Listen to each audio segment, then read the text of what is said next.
So her forum is a platform for women in law, aimed at fostering conversations for and about women. And of course, also fostering female friendships and networking. And today we're doing our first physical event with more than 4,500 women following us from all parts of the country. So my first question, I think, is I'm going to start with a slightly exclusive one, and I'm going to direct it at Nilanjana. Sorry, you're the first person, so I'm going to get this question.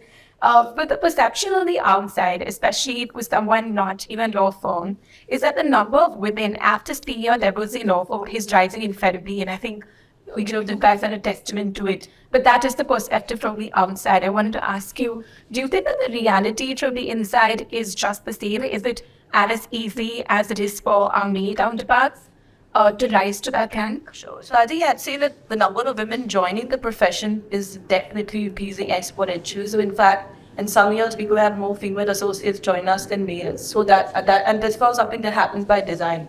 I think women are looking at corporate law more and more, so we're certainly getting more at the junior level, which is not to say that there are certainly not more people also, more women also getting to the top, but to say that it's necessarily the same percentage, I don't think is yet correct. So I think certainly there are more more, but I don't think they're still as equal to what you will see. It's not the same percentage of what you would see in men, and I don't think that number is increased as exponentially as the numbers at the junior level. And to be honest, it's a tough profession. It's tough, so it can be M&A, private equity sort of law, right? It's the clients need your time. It's a hard kind of plan on day. It's hard to predict where your day is going to go. And I think honestly, you can do much more to keep women continuously in the profession till the senior positions. You make it a partner, you don't necessarily then make it to a partner. You may not necessarily want that lifestyle for yourself forever. It's tough. It's not the easiest profession. So to say that, I think what I would say is women are definitely looking at this more and more. There are certainly more women making it with the door. But I think sustaining that lifestyle and continuing to want to sustain that lifestyle also, I think it's not in as large numbers as it may look at with that amount. True. Pritha, since you've had experience both at DSK and now at Pioneer, do you agree with that? And if I may ask, why do you think that's the reason? Why do you think that there is somewhat of a stagnation at a certain level for women? So my experience has been similar to what Ranjana is saying. There are a lot of women who join the profession. I actually think that about year 6 to year 7, we always had more women than we have men. And then it's suddenly the numbers just drop off the cliff, And I think it has to lot from the perceived choices as well. I don't think everybody wants to have that life going forward.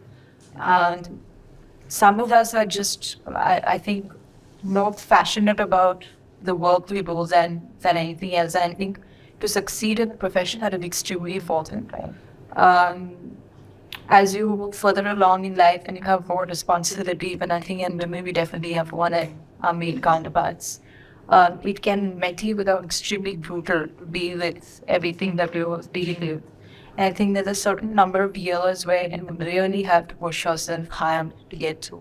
Once you get across that stage, that's when you sort of even it out. There is stuff. That's true. So the only one thing I'd like to add is that we're doing a lot better than the West, right? So when we go on our BB meetings, and I've listed, I went as a very young partner, so now I'm in a partner for 8 years. But when I went as a first year, I met another colleague who was a female partner. There were 2 of us. The way some of the receptionists would introduce something like, you have 2 young girls that come to meet you. We were not 2 young girls, but that is how we were to use. And they were shocked that there were some female partners from India doing media. This was in New York, which would be surprising, right? But they still, but even now, we went to Japan for BD meetings last month, and we went one woman in all the meetings that we had. So I think if you look at how we're doing compared to other jurisdictions, amazingly, I think India is doing much better, honestly. But I was still doing as well as we can, and I know that to see. Just to put that in perspective of something, numbers, not just lawyers. Generally, if you go to a networking event, right, you sit at the back of the room, you see how many women are there is. You can count them on your fingers. You look at the panels. If the ratio is 1 woman with maybe 4 men, or it's just men. Yeah. So it's not just a legal profession, because you as you move along in your career, at some point of time, I think that come the time for me to make a choice. Generally, I think women at the top is got nothing to do with law. It's across the board. Yeah. I've been at two law firms, and the one thing that I've seen slightly happen a little more than it happened maybe earlier was more homegrown cleaning partners. I think to Pritha's mind, right, there's that 6 to 8 year where you suddenly see a lot of people just falling off the cliff. They're not in detention any longer. And that's when you're making very hard choices in life because there's so many fronts. But the one thing that probably gives you more effect is to continue the journey if what you see as a cultural environment in an organization. So perhaps there are some organizations, and I wouldn't put it as everyone's got a try to the ones who are giving their genetic something entity, right? But the fact that you have a few more homegrown female partners and not just, leaders, female leaders making the shit from the law firm and that's a sharing his story, it gives you a bit more, I would say, importance to this conversation that there's something happening better and where it was. But there's light years to get where we would like to be. Thinking about a similar conversation that our male colleague is involved, right? Yeah. Why is the nature of the conversation that when there's a woman, she's met with these choices? Yeah. Because those very personal or family or life events of marriage and children and other things that may require you to sort of move out of the workforce also apply to men equally. Yeah. And the reason they don't have to make those choices, or perhaps don't have to make those choices, at least in the manner that the workforce perceives it, is because there is already somebody else making that choice. And only if the environment provides for it, will the question of that choice then be between two people. And an example of this is fraternity in some Scandinavian countries, for example. It's not so much a question of fraternity because, men also. Idea being that then the women have the choice of going back into the workforce earlier. And I think that's another sort of ambiguity there. Yeah, and it's just just to add to that, I think organizations are also realizing that given the sort of millennial thought processing, with each generation, it's not like they married to their profession, this is what they want to do, they want to retire as a senior partner. I think organizations are realizing that. And if you change someone and you sort of really spend their time and effort to grow them professionally, they are realizing that the 6 to 8 year, or whether it's more sort of felt in case of women, we do realize that unless they really keep up with times and provide for necessary flexibility or even a bit of leeway, and it's not always that they go easy on women at that stage easily in, we realize that if the women are being talent, we have to sort of reinvent the belief. So I think that is happening, like connectedness and what at par or at what pace we'd like it to, what someone that sort of paradigm should be staying with. That's very interesting, actually. All of this has given rise to so much food for thought and peace also. So I feel that we all understand the problem and we all are sort of stating it along with that. But I think individually as a female, I think one lesson, not lesson rather, I think one advice that we can give is that hanging there. Because what happens is that when that all of happens, it's very difficult to really then make that shift and come back again. So I've seen it a lot of times that either when some of us go on maternity leave, we want to spare like 3-4 years and then come back. That's a choice that you have made. Don't sudden moment. Yeah. Okay? If you take up that break, enjoy that break. Yeah. When you come back, run faster than others. Okay, you can do that. Right, but then somewhere if we feel that something is unfairly happening, and in fact I was speaking in a law college about 2 days back on this only. Let's not envy our male colleagues. Because when we are away on our personal, sort of choices that we have made, they are fueling in 18, 20 hours over there. So it's not their problem. I'm not talking about support or not support. I'm just saying that we should be there in competition, but when they slow down by making a choice, not by force, then they should work that we can really jump up again and then come back, right? I mean, some of us made those choices, but I have been on so many panels and I have heard so many judges, as in a senior, I was just saying, who have gone through the similar situation. And this is just hanging there. sometimes you feel like quitting because as you were also saying, pressure is too much. What are you going to do? There is a support of your husband. Like, my husband, for example, did not take a sort of a promotion because he wanted to be there to ensure that he's the one who brings back my daughter home from the daycare while I drop her. But we all may not have that kind of, sort of choice. So the going will get tough, but we'll reach there.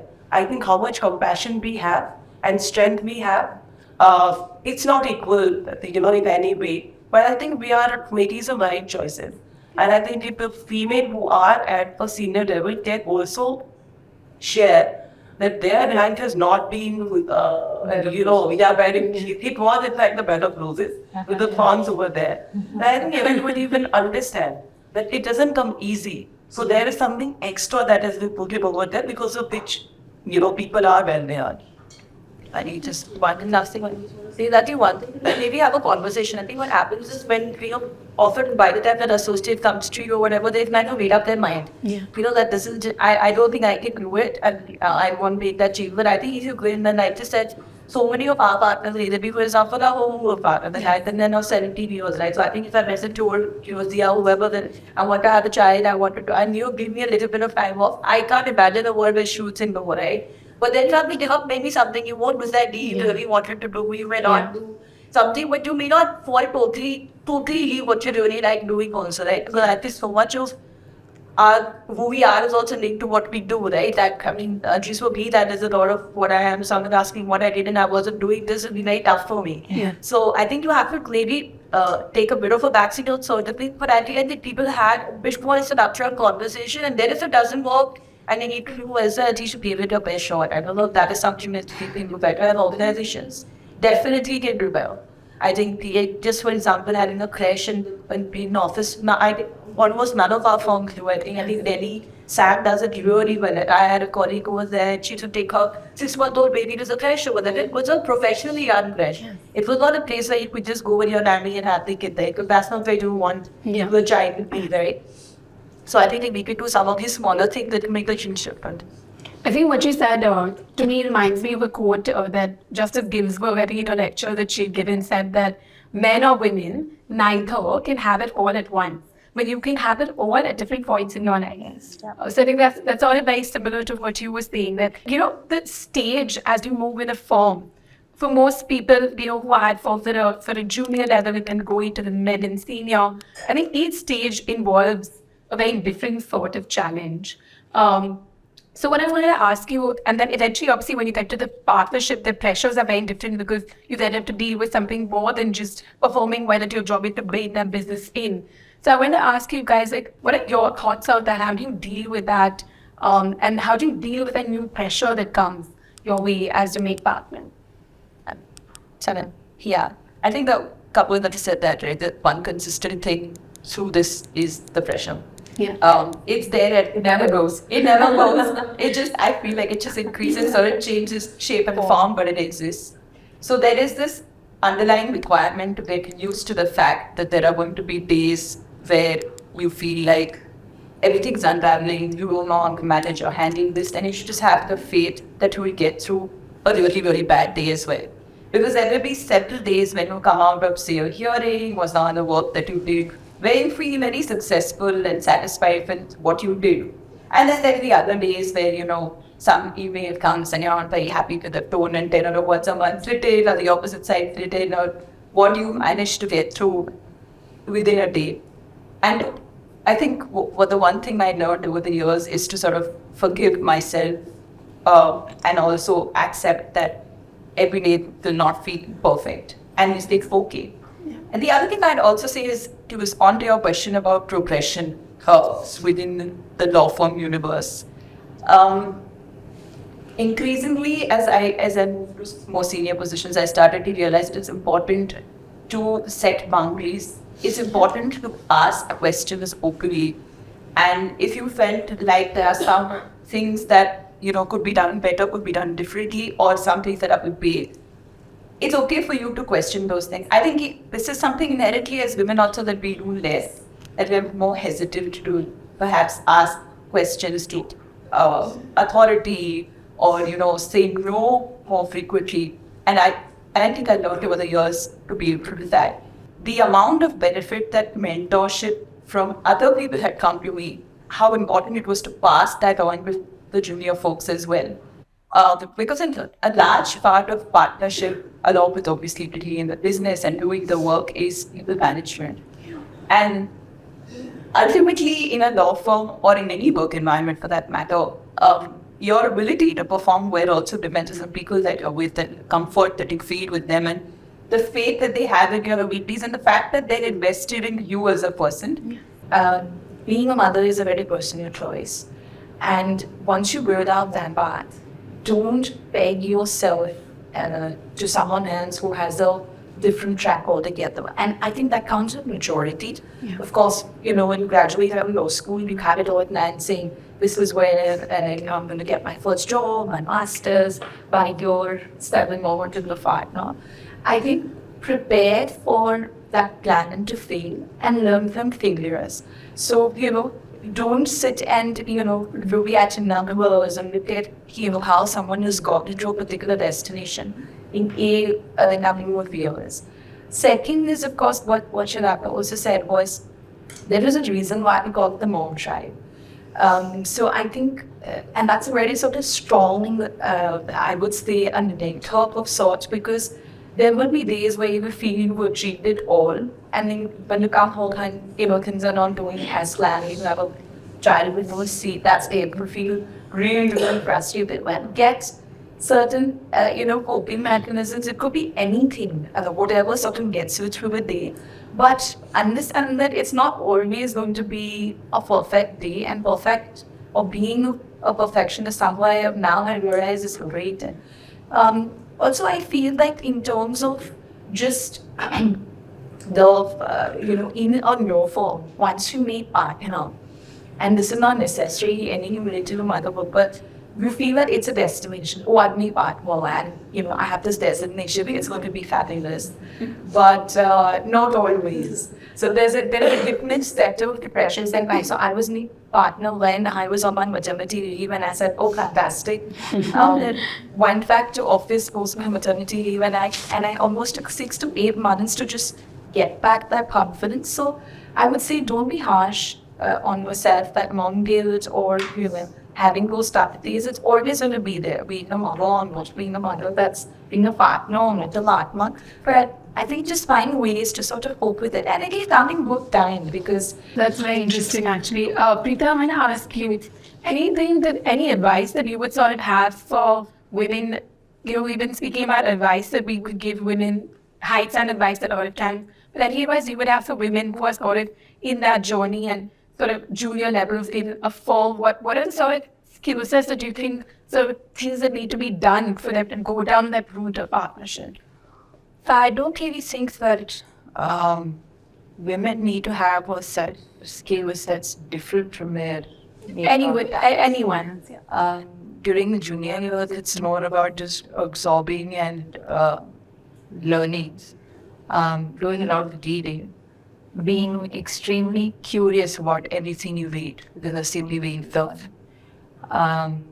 Stop spending time on having conversations around administrative things that won't really matter to you or like first.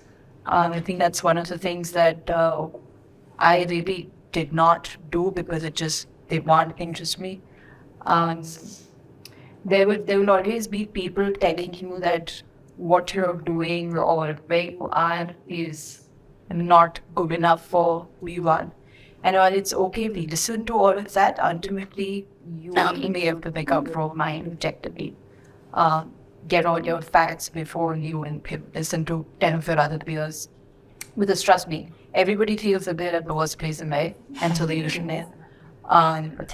It's amazing how quickly and how openly people talk about it, especially with the generation these days. The grass is always greener on the other side until you're on the inside here. So leave that all aside. I mean, you really need to get cracking and get really good at what you do. And everything else just follows. I don't think I've ever felt that I was disadvantaged because I was a boy or I was a woman in a firm.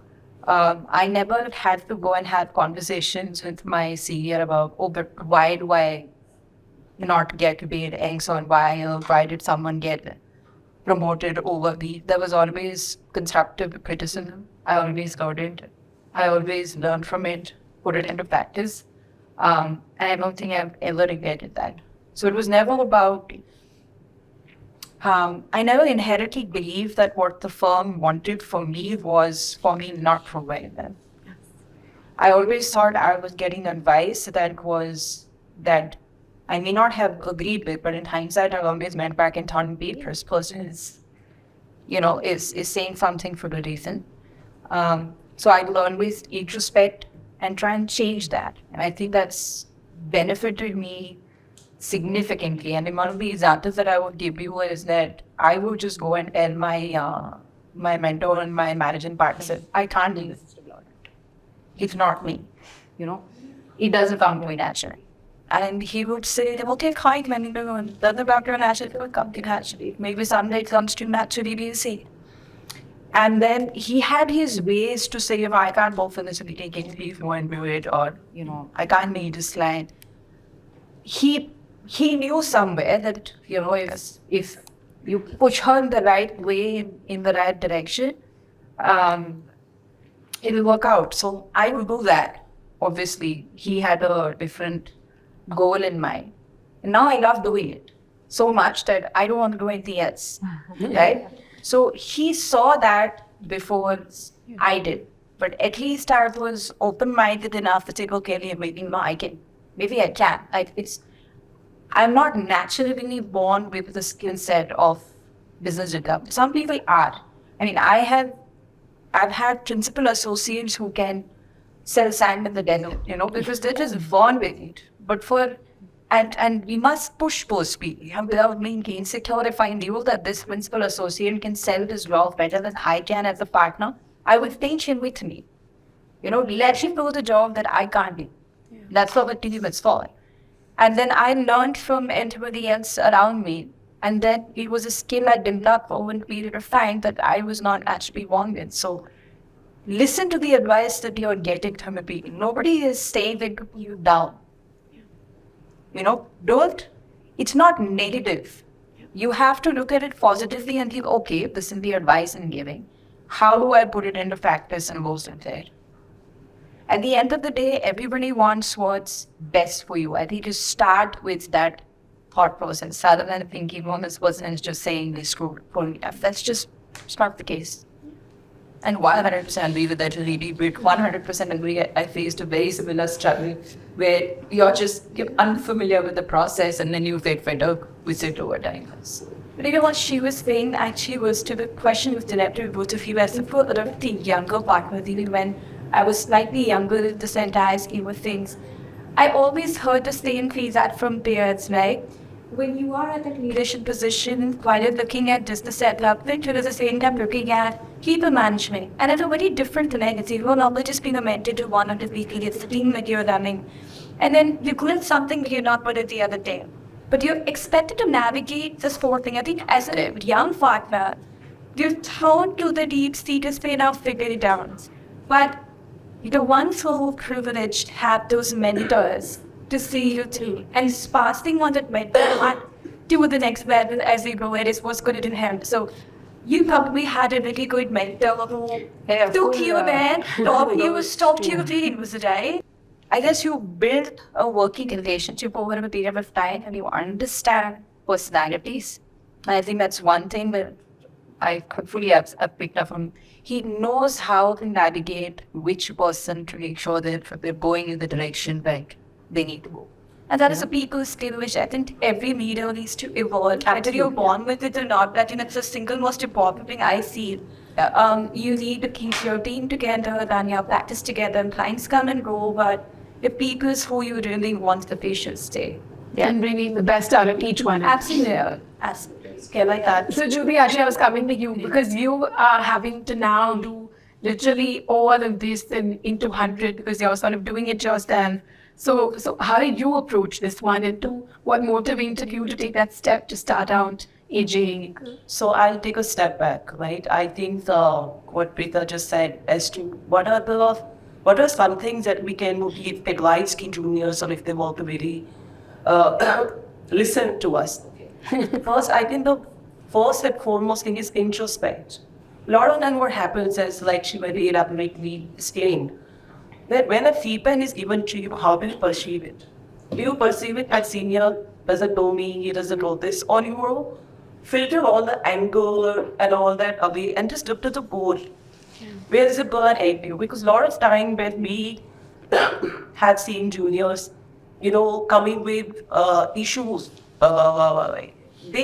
I think that introspection is missing somewhere, and not only at that level, but even at a senior level, when we be the partner and or maybe sort of bit of the feedback from the client or anything that you do. I think introspection is the key. Of course, I always say that we need to in our minds filter away that whether this advice is for my book or this is to pull me us. And I think all are smart enough to understand that. I'm not saying that somebody is making me comments on you listen to that, not that. But I think introspection. Second is there is nothing like work-life balance. When there is work, there is work. When there is night, there is night. There is nothing like work-life balance. You can't have 9 to 5. Nowadays, even the professors don't have it. Forget us who are, practicing lawyer in that sense. I mean, we give you 100% wherever you are. And use is the pillar. So there is nothing to do. If you want to watch a movie, just watch a movie. Don't keep coming out with the movie and attending calls. Okay, so basically, I think instead of what you need to understand is that we should be an asset to an organization rather than people's pleaser. Right? I think and once you have that in you, your senior implements it. When you are there, when you're working, I think nobody is stagnating you for one day having the time off. So I think that is very important. So I keep saying that don't stop living. Because it's not that when I turn 60, I'll have this bungalow, then I'll do this. No, you don't know very much everything. So enjoy the moment, okay? Now coming back to the question that we want. Another thing is success is very unique to you. It is not, success in front of someone else. Others may perceive success differently. For me, success may be very different. So yes, we should keep our eyes open as to how the progression in the law firm is happening. But don't pull yourself down because you didn't make a senior associate, somebody else did. Right? Because you should know what you need to change in yourself or where you want to be. It's very unique, it's nothing to do with what other is, where other is heading. Now to answer the question, I think we got a pretty good training in Phoenix. So when I was equity partner there for several years, I think all of this that you all are saying, I always used to tell my team that I learned to be a partner after becoming a partner. Okay, where we were all responsible for our own balance sheets. We as partners to meet, only in April, beginning or end of March with our, sort of balance sheets that we are heading, not heading. Then of course was cross-selling and all of that, but it was more to do with how you, growing the practice more than we be support. So for me to start this firm actually has not been difficult because we were all managing our own team. And I think as a leader, it's very important to understand your people. You should have an open door policy. People should come in. I have had experiences where the junior lawyer will come to me and say, ma'am, I'm over to Goa. The weekend is really expensive. Weekdays are dirt cheap. Can I go? And I said, yes, you can. Carry your gap now. If there is work, then you need to work in your shop and with beer on the side. If there is no work, you're sleeping, right? So the thing is that they should be very clearly able to tell you, unless they are open with you, unless they can share where they are, facing any difficulty. I think the work culture will suffer and so the work will suffer. So I feel that we were already trained, in that sense. So it was the only thing that I miss is that earlier I can walk up to another partner's cabin and discuss a query to pick up the phone and see. That's the area. So, yes. I feel already had ad for the juniors today because we started the profession. The one view what corporate law was all about. This was a long time ago. Today, kids know a lot, and when they join us, they're already part of it. I am very easy if they and I ask. There's no matter My God, don't think about that at all. Just do whatever is given to you. Do it to the best of your ability. It really doesn't matter. But the amount of conversation you had with the first, second, third year that is so worried about what that person is doing or not doing, or it's really not relevant. I would say that is one thing that kids really should really just not do. It's a complete waste of time. It's really not worth it. And your career path, all our career paths have been entirely distributed, and we probably landed up more or less at the same place, right? So what does it matter? And the other thing is, I think, to create really good friendships. I think it's really, really important. I don't think you've last in a place or any place. It's not just about law firms. I think in any place you would not last unless you have a good bunch of things.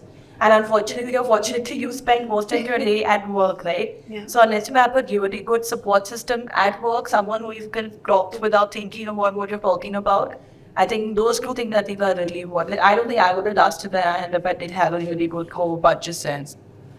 That was just picking up from the Jyoti said work-life balance. Just so much talk about, pre-COVID, post-COVID, flexi working, work-life balance.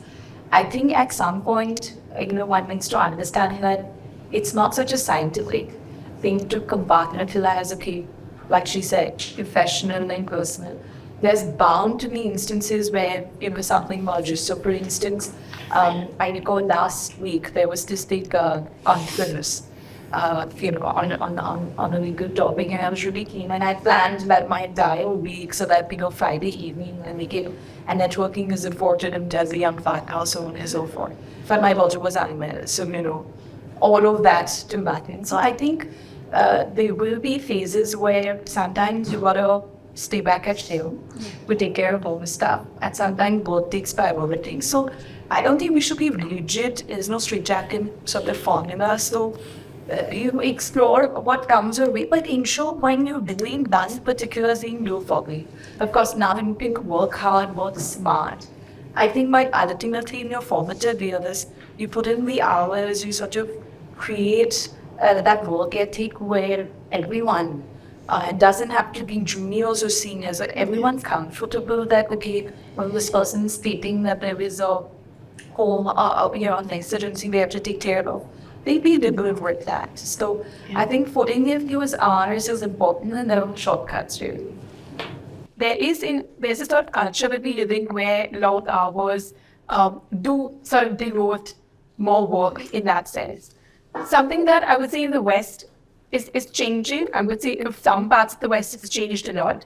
So that's one part of my question, the whole work-life balance. And the second part, of course, within being a mom, how does that work?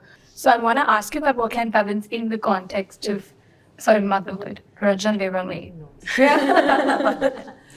I would then start by saying that I'm still on the same journey in the life. From my past experiences, no one size fits all.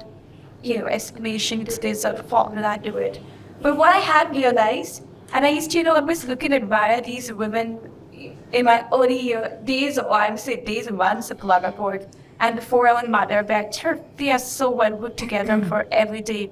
But now being on the other side of the border, I realized that behind that facade that we create of perfection in other people's eyes, we're losing it every single day. And it's phenomenal, which we're not seeing so apparent to people, but we all learn to embrace it as a part of our life. And I think that's the first learning toward work-life balance. First, accepting that it's not going to be normal every day. This is where you're normal.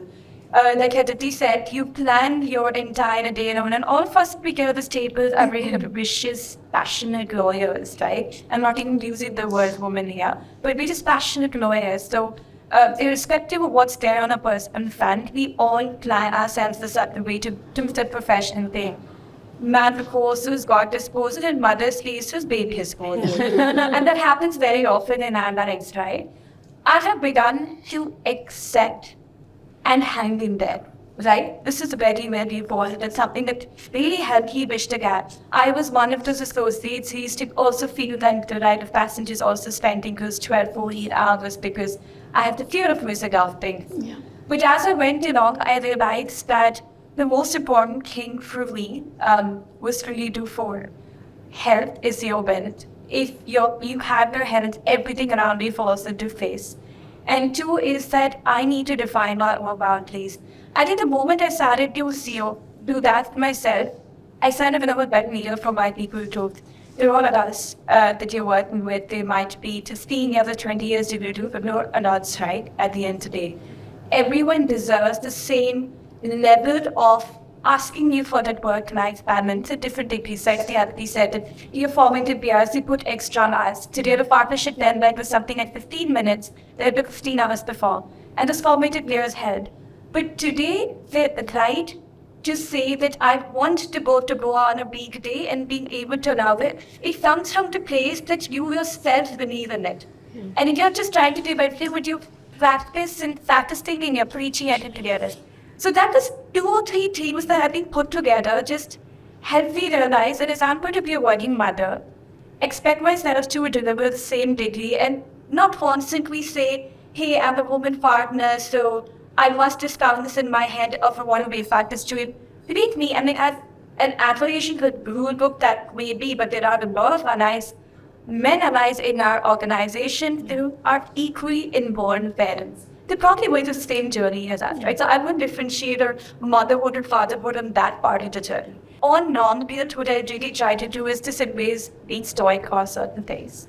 And I think that's the single most important tool for me to just help navigate this madness around handling a toddler, handling everything. I'm usually using my mind and not put together, and that's okay. And I'm okay for my work colleagues around me to accept me that way. To have a conversation when you're working from home without having someone interjecting or interrupting, it's passing. It's okay to have your child sit in those meetings when they're placed and embrace the new normal. And you would suddenly realize that the people around you, they see the human side to you and they're able to associate with you at a point in them. I think the pandemic just made a whole lot of difference to me as a professional because my clients and that they saw me a very different type. So yeah, just my 2 bits and items. Does anyone have anything to add on this? And sure. That's the point right away. Yeah, I know. I think, Steve, I feel that, well, of course, not of course explaining a 3-4 month old child, but of course, explaining for me, when I became mother, of course, I joined my office on 41st day. That doesn't mean that I was there for, not because of fear of losing out, but we at Phoenix work in a very small teams. And I didn't want anybody else to come in and spoil the fabric in my absence. So it was very important to me that my team is secure that way. I would go for 1 or 2 hours, come back. So by the time my daughter was 6 months, I had that very slow transitioning back in the work, and there was no pressure on me because I was in touch with everything. I didn't travel until she was 1. There were times when after 1, when I started traveling out of the city, she would not talk to me for 2 days. She would cry out loud and all of that. But I maintained one thing, that I never lied to her. Okay? And secondly, I always told her that how important profession is for your life. Okay? I never, and till day she spent out, till day she asked you who is more important. I said there is no comparison. You can't compare apple with oranges, right? So that's my life with your brain, so there is no comparison. And I remember there's never been a situation where I'd not been part of a firm retreat or something like that. And my daughter was 4 months, the firm was going for a retreat to Estonia and Finland. And that's really the time you bond with everybody. And I remember facing so much judgment from my very immediate, social circle, that how can you leave a child who's 4 months old? But they're the choices that you make in life of what is right. And I couldn't put it better. It's the quality versus the quantity of something.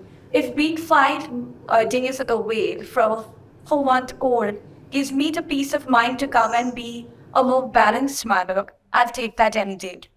And, once I did that and she was 4 months old, when I joined the workforce back after her maternity leave, I felt like I still had the confidence to catch up very quickly. And my first year, I was to do a lot of business seminar trips to catch up at a quicker pace, which I don't know if I would have had the same degree of confidence if I hadn't done that, because the judgment is you. Around everyone telling you, oh, what you're doing is not right because it's not society norm. So just being able to, I guess, embrace the fact that make your own informed decision. There's no one-size-fits-all formula. is going to work for you.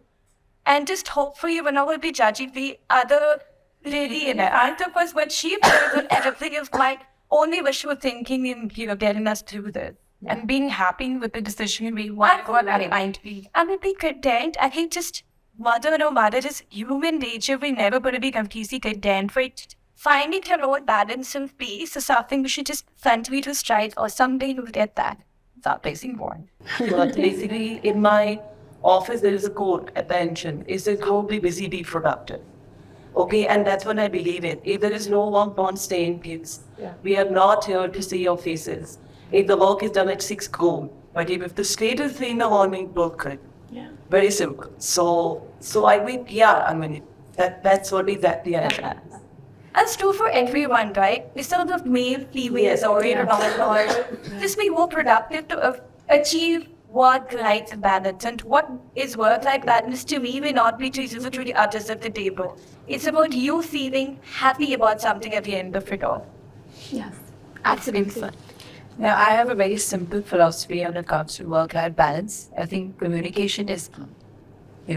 As a team, literally the first thing I tell my team is, I need to know.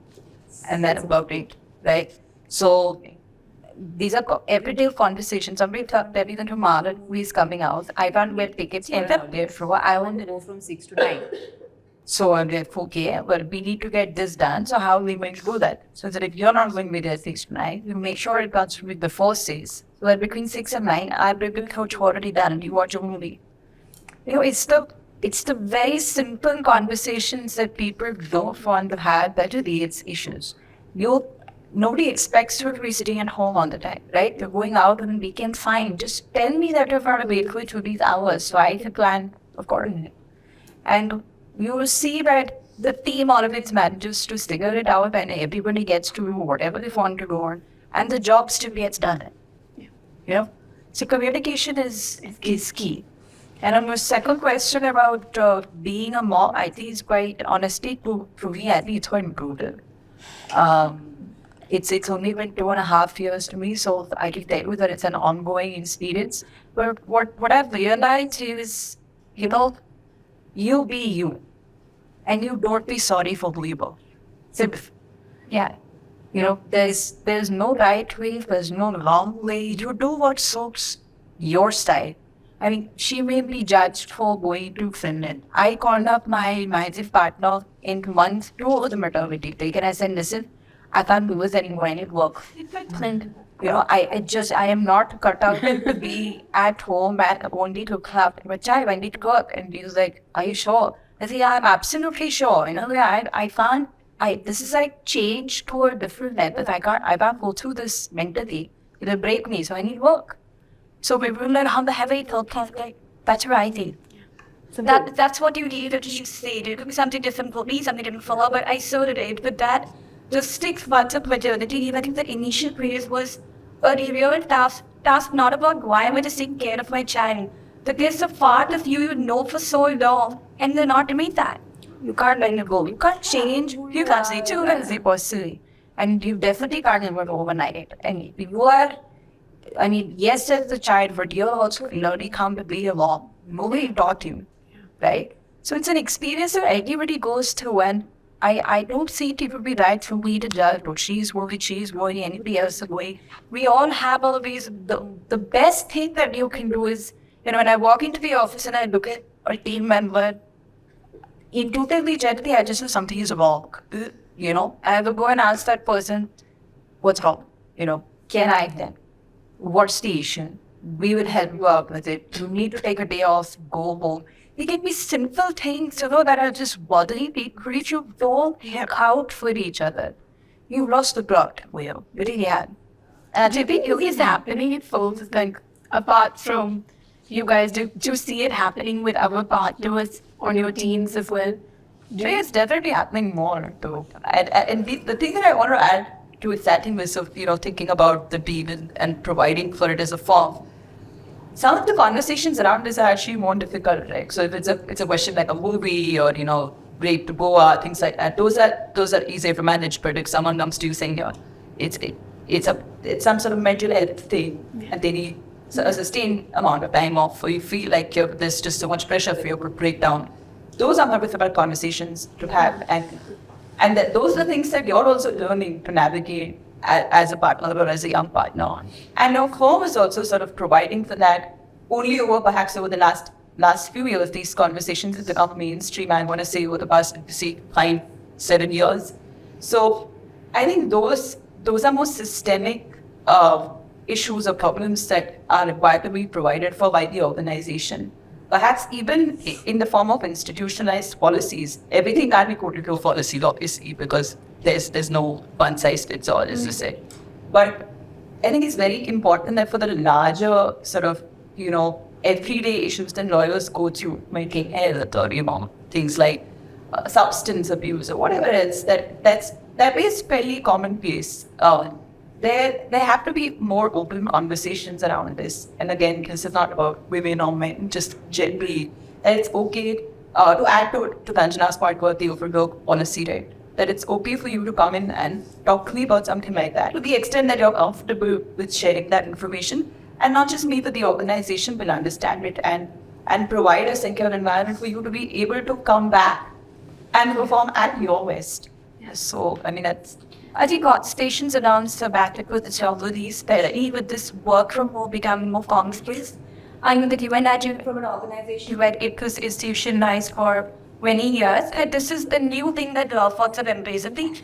Just like the generation of associates and associates, they were conscious about what they want to do with their lives, and this thing of work-life balance and how they look at it. I think when we were juniors, it was the number of hours was a real thing as well as now conversations that we're having now are very real about, I want to be a micro-specialist, and the fear of missing out on those things. Or I know we're going with my life, and within 2 years of being in a corporate profession, we wanted to stay with the that we do think through and travel in the world.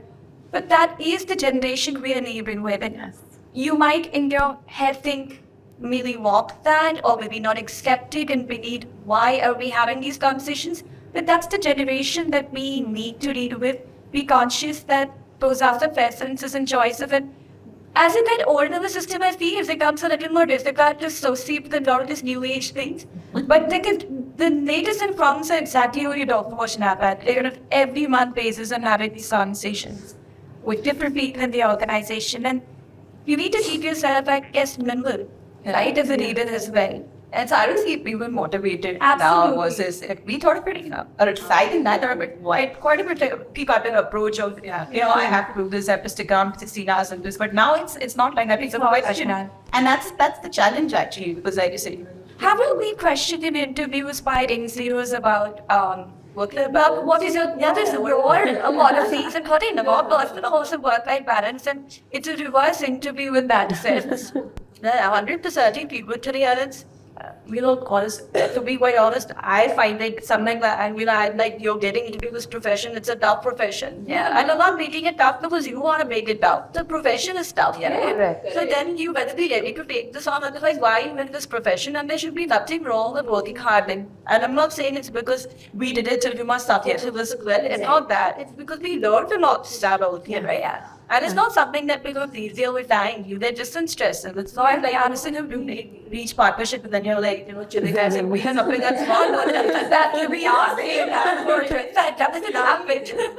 But at the same time, when you see appeal numbers of which they are so pure and so confident about what they want, and that's also great. Sometimes it's very sharp to deal with.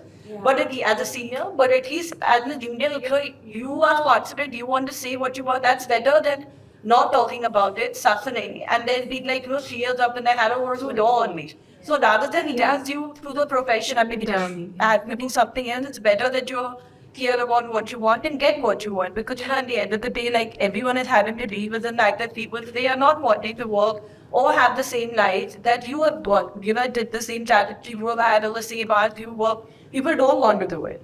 And I think that this, to some extent, I think we got a lot of joy just out of the work. Like we thought you really have to work hard and this is what we have to do. I don't think for people to say that's necessarily the same thing, right? It's like I want to work with my job, And I want to have, a life outside of this as well, which I don't think I had ever thought of that I was in juniors. And I'm like, I just work, whatever work I can get, I should just keep doing it. And unfortunately, I don't think that's left a lot of us, right? So we still, I think, feel a lot free with I guess it's also because the career options are very different. We were lawyers. It's something can be a blogger and make a lot of living out of it. You could be traveling and make the living out of it. And I think this next generation is very conscious about the choices they have. And that's very good. And the more we don't want to be tuned with what our team wants, we would be partners, not mentors anymore. Yeah. But that's a very tricky conversation to navigate. And I thought about this a lot. So if you have a deadline and you have a few people on your team and they needs to get done, and for some reason that's not happening, how do you have that conversation? And perhaps that someone's like driving lady needs me to meet you on a weekend. But I struggle with this so often because I'm like, I'm doing this as well. And if there was a better way to do this, you would do it. But unfortunately, it needs to be done by Sunday night or something. Now, you were saying this that service work world. Yeah, I think for us, it just has to be a different sort of balance. Like, it can't be a day-to-day balance. It's not really I can't be worked at this time, but equally, someone has 4 days off and breaks suddenly between matters or whatever, take that time off. Otherwise, think also that just, that's the only way to plan your whole life. And honestly, it's not possible for every senior to be that much into everyone's lives and they grow when they're going to have that way. So it's important for the junior to do it for themselves. Just start doing all for these for days. Have the ability, do that a little bit for yourself rather than, actually also as it all. Leave that way. Do that simply, so if we are not saying, 67 or whatever, we want to go to the gym and then we'll be available again. That's fine. There's no issue with that. Right? Sometimes in our call, you have something you work around it. But I think that's the only way our work-life balance, like balance and communication. It doesn't look the same for everyone. Yeah. It doesn't look the same for a lawyer at the desk to see someone who's in tech. For example, last time was their workday ends in 6, but then they have different challenges themselves as well, right? I think there are 2 questions that I still have, and then open were quite short on time, so I'm going to address it to everyone and whoever has called. The first one, I think, is something that I struggle with. I think it's something that men or within firm or chamber, wherever you are in house, I think everyone deals with it. How do you compartmentalize? How do you sort of leave it behind at work? For example, very recently, I was working on something, and then I think about 1 week later, I found something that was deadly against everything else that I had found, but in a way that it was conclusively against it. And I think it was the first time that it had happened in my career, and I just beat my steps out about how did I not see it the first time, how did I not see it the second time? And I had this conversation with my senior as well. And to him, he was just so normal about it. Oh, okay, it happened, relax. But to me, that the entire course of 2-3 nights, I just couldn't sleep. It was stressing me out. It was, bothering me. So how do you sort of leave work behind at work? Does that ever happen? Do you ever get it right? Can you work towards it? I don't know. I think if that's the experience, the reason why your mentor probably said that for the years and reason is, I just feel like where I was 10 years back in this conversation, my action would have been like yours. We're having somewhere gone there midway. I do have those days where I would not have, I would not sleep well for just 2-3 nights because of similar kind of pressures and maybe different examples. But there are those days when I've had a very mad day. Quick 6 p.m. when I sit in my car to go back to my daughter, all I'm looking forward to is my spinal time with her. So I, again, do one size fits all, but I do feel like as you get into experience in life, you start making choices, just one bit insane, wherein there will be days that even your mentor is going to not feel as stable nirvana or something, but his examples are going to be different than yours and maybe fewer than yours. But I think I really want to try and push myself in the direction of how do I do this? Let it happen actually. And I think it's very different from person to person. There's some personality behaviors. Like some people are just stressful and others stressful around it. And right? It's like that's his personality. And then there are certain things which you can leave behind and certain things which will trouble you. Like calls, like random things you can leave behind at work. During left working shut shop, it's done. But if something has happened, it's then it's with you. depending on the kind of person you have, like your night, right? It's not actually like work and then shut shop and think. It's just a part of your life. Yeah. So I guess the things that really bother you as a person, personal thing, it's the work of the fresh year, and it's the same, right? It's very nasty and I would think for these sort of mistakes, once you agree that it's going to happen, and I'm sure, it might be the most genius lawyer, but there will be days when we pay for this human. But I think we just learn from it, that sort of problem statement or that, that failure that you be for a setting. Figure out how to do you want to be best and next time, and we would just prepare yourself better. So no matter what mistake you missed a case, or you set up the wrong name or wrong document, whatever it is, figure out your coping mechanism, and whether you sleep at night or not, and I said that's really down to you. Some people have the switch on, switch off for, but figure out what works best for you, and like I said, with time, I think it gets better. Not that you make more mistakes and you get better dealing with them, but with time, I think that never matured. Did you learn how little it matters in chance? I can tell you that if you're so a person who stresses all the time, we all never learn from experience. Like, to this day, if something has wrong, I remember people there. There are times when I would get up at 4 a.m. and write down somewhere that I have not seen this in the draft. I need to go check for the morning. So, to each his own. Somewhere I still don't feel the guilt of having gotten it wrong. You lost. You would be that. I was so happy for his right. I was scared that I was scared. And the other thing is, as a junior, be honest. Like, if you figured out the mistake, don't sit on it. Like, I remember once, and I was not even that junior. I was a partner, and there was a screw up. And Zia was traveling, and I had not told her. And I could not sleep, and when she came back, and I could tell her. And the first thing she did was, like, she hugged me, because she said, I know you've not slept. You look like this is destroyed. It was not a huge mistake. But it was a mistake, right? And the client found it, and not even me found it. So until I could tell her, I didn't. Like, I just couldn't. I was literally like, I don't know where my parents, I was not mother, I wasn't doing anything. I was like, I have to tell her. So I think that one thing would be to just be really honest, because then your partner will also stand up for you, right? Because if you're not going to be honest about it, it'll be someone to have your back, right? At the end of the day. So that is never with whoever's up the chain from you. And you should not deal with this. So for instance, when you are a team leader and this happens and someone comes to tell me you got messed up, I think one way is to go being completely ballistic and then give them a good sort of do's and how pushing their happen. But I guess as at a particular position, I understand this is when it happens, some form or the other will have to deal with it. And then I think everyone is sort of, at some point it de-escalates and that stress can disappear. But yeah, I think you can easily, sometimes you can literally see it coming, the tone in which someone comes and says, I have no idea, okay, what is that? And usually, you deal with the what in the house later. First, you figure out how things that happen, you stand up for whoever it is, because ultimately, you also remember you are the team, but you got to take the word. And you have to be honest. So first you fix it. And then you talk to that person and say, okay, we got this wrong. It's always, we got this wrong. It's not, you got this wrong. You missed it. I missed it. 3 other people probably missed it. And therefore, there is an error.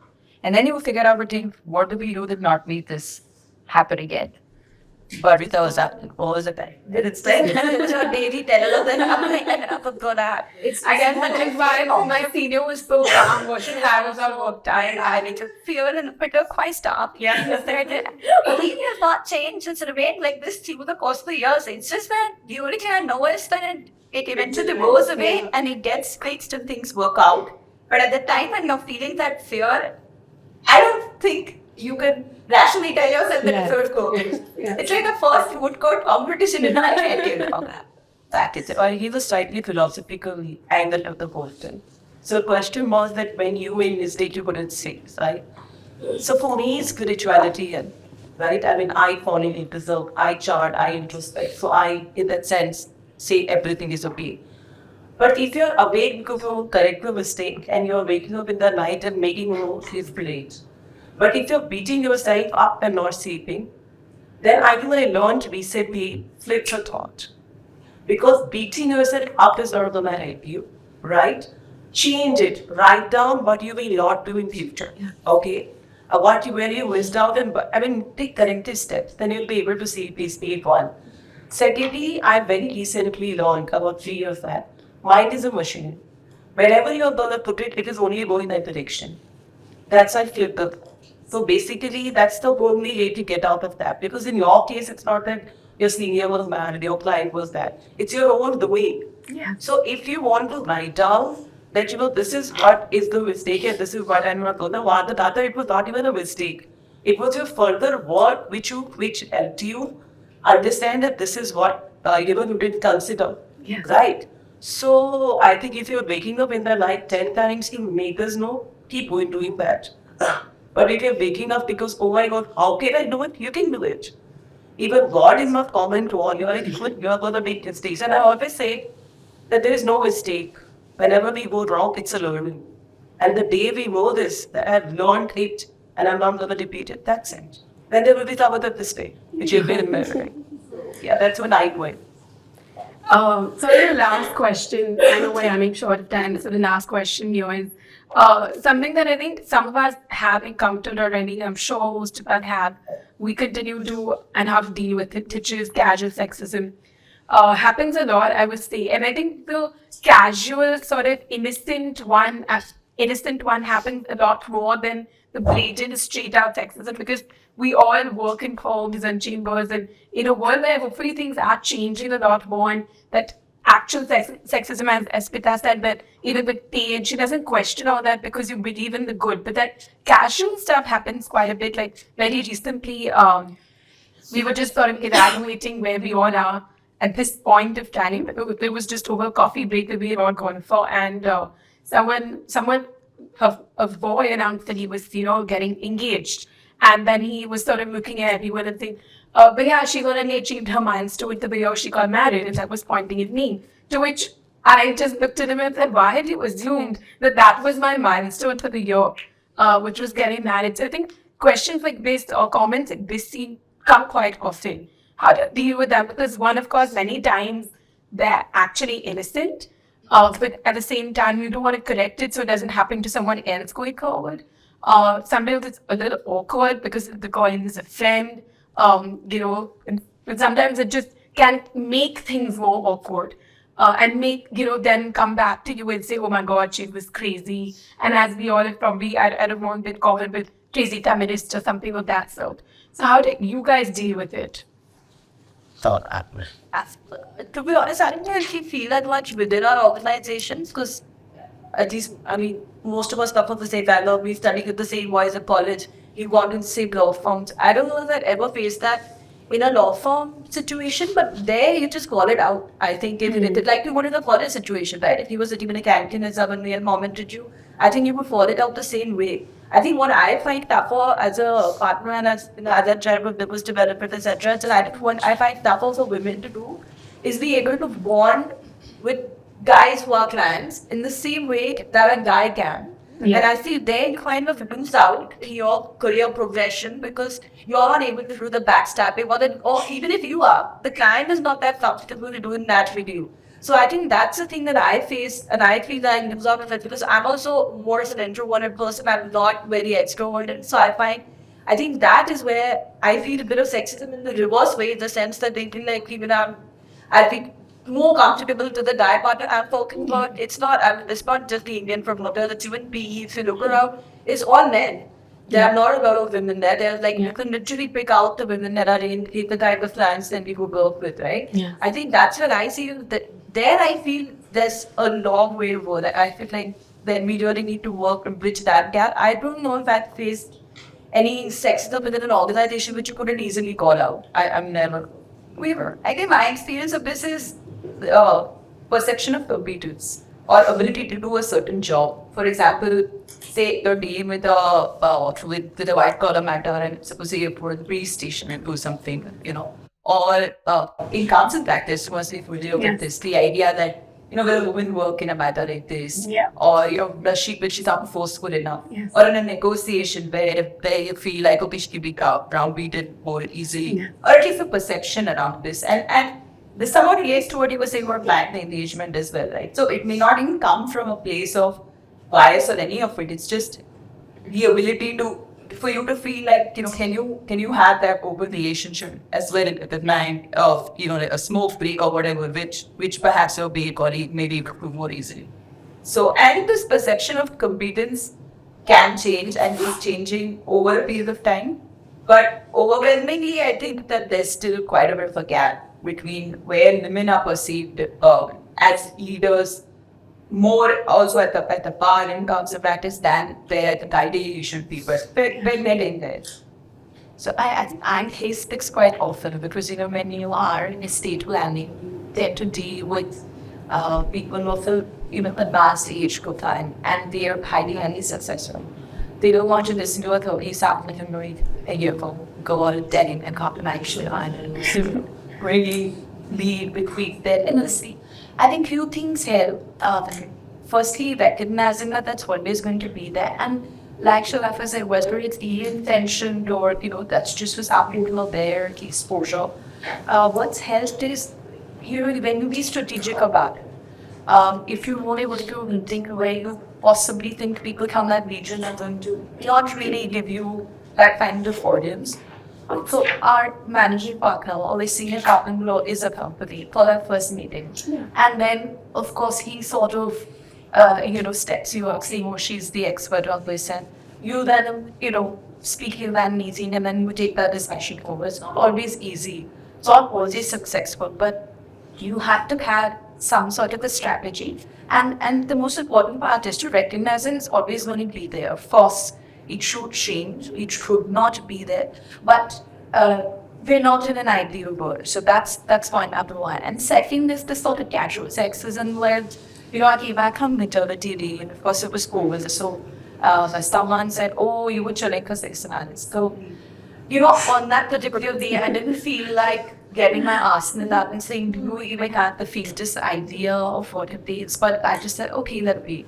And then finally announced that, the next day, he had a child, and then he himself came and told me that I have so much to explain to him about women who work. So I think he's got to figure out a way to deal with it. But like Nilanjana said, if it is something that is bothering you, I think most organizations now have a zero tolerance or anything that should not be said or is being said, which is inappropriate. And I think you need to sort of find a way to report that and stop it. But it really boils down to how it makes you feel. Yes. And when figuring out a way to sort of ensure you are not put in that place again. So I have heard instances of casual sexism more on maybe the client side over my journey. I think being a woman and then being someone young that the firm trusts you to do what a lot of older, wiser partners would do was something that my previous organization was something just very commonplace that you would be front-ending, something that someone senior would be doing, which also meant that you were being exposed to a set of clientele who were not usually used to seeing very young, again, women leaders and adults. Now, I think, of course, so like Ranjana was saying, it depends on which area of practice you're in. So in my practice of technology media, obviously the kind of clientele that I would need to associate with, there's certain things which are very given in the kind of environment that they exist in, which may not be as professional as a part of the conversation in maybe the legal circle, and that's something that they would normally do in our organization. So I've had instances where, in a negotiation of a certain leave and there's a A-listed artist sitting in front and be heavily negotiating an indemnity representation clause. Everyone's sitting in the chair and then he just calls out, sorry, but I will want or something. So at that moment, my children and I have been judged about how you look, what she was bringing to the table. And those situations become extremely tricky because you're simply applying in a negotiation to propose something. And speaking up at that juncture is probably not a place where you're going to bring out your arsenal, but you need to deal with it in a very different way. And we did have to deal with it in a different way. funnily enough, we did have people enough in the room who could acknowledge and see through the situation, but nobody could open them up. There's real stuff sitting in front of you. But it's about what you could do about it. Like what we did for the situation was obviously to say something in jest, but make the point clear. And in the next meeting, the whole approach of the same artist was very, respectful in the conversation, knowing of what you bring to the table. So if I remember a situation where, because in TMT, being a very visible expertise from a very young age is the part and parcel of who began as lawyers. So we used to be sent out to these conferences to speak on safe patterns where some district CEOs were in a place like that. I remember a situation where I was being asked to be the chairperson of an event, and I was told, look, there will be 140 promoters coming there, and we'd rather have a pretty face, sit there. And at that moment, I remember the same thing I had done the previous year, and I thought I was brought on merit. And the next year, when it was the women coordinator who told me that, and I took a conscious call then and there to tell my founder at that time that I would not like to do this because it's demeaning to what I bring to the table. And there were no questions that there's a no tolerance policy, but it's external facing. That is the end of the day. We're talking about 140 potential fines sitting there. So it becomes difficult to speak up, call out, but what you can't do very actively, there are passive and acid ways of still calling it out and not be so party in something that you don't believe in. It's just that. It's never black and white, yeah. Although in such a situation, I think before this, perhaps you would, today's stage, calling this out hopefully would, particularly that, leading a private conversation. I mean, at the age of when I was a seminar native in the profession. Of course, yeah. But I still did. But I think the point being that it's not okay to, make these things very casual about it. It's action, like you said, right? It's just action. Because you're somewhere also killing the confidence of somebody else who's working really hard and fighting so many things that you can see or you cannot see. And that in something, an incident could have stayed with me for maybe now 10 years, right? Yeah. It shouldn't have. And the reason why these things stay with you is because it had an impact in your life and which is so unnecessary in a fashion conversation. Once a client came to Chambers and I was assisting on the matters. I was sitting with the client, the attorney, my senior in the conference. We were taking notes with everything found, strategizing on the litigation. And when I was exiting the conference room to sort of go out, the client turns to my senior and says, Secretary Madam, we काम कर सकती है ये case पे stereotype. Yeah, he thought I was the secretary. And I think the reaction you see from your senior that time is invaluable because that's what determines how much faith you have in his sort of ability to back you up as well. And I think, again, to see that sort of reaction from your leader or your mentor that, this is just not tolerable is important. Absolutely. Like when I remember when I was in a trader, I had two level person sitting with me. And at that moment, I don't think she really necessarily felt whether it is the something that she'd call to the ego or not. She's too mean with the profession. But I think the moment she saw that my reaction to A-lister was also to say that, X, Y, Z, but let's move on to what we're here for. And I think it gave her a lot of confidence in the fact and the realization that some things are not acceptable. And I truly hope that today as a leader is that she will see through those situations with her juniors too. So it's a chain reaction, but this is that she said, it's never a black and white, because we're never in a situation other than maybe in comfortable positions, right, being there with the person before. So leaders and leading gone out these situations, and the firm is very different. Actions are ignored, and unprofessional humor, it's like it's with the people at the same time. Your client, it's certainly not that for us. And with family, I think it gets even trickier.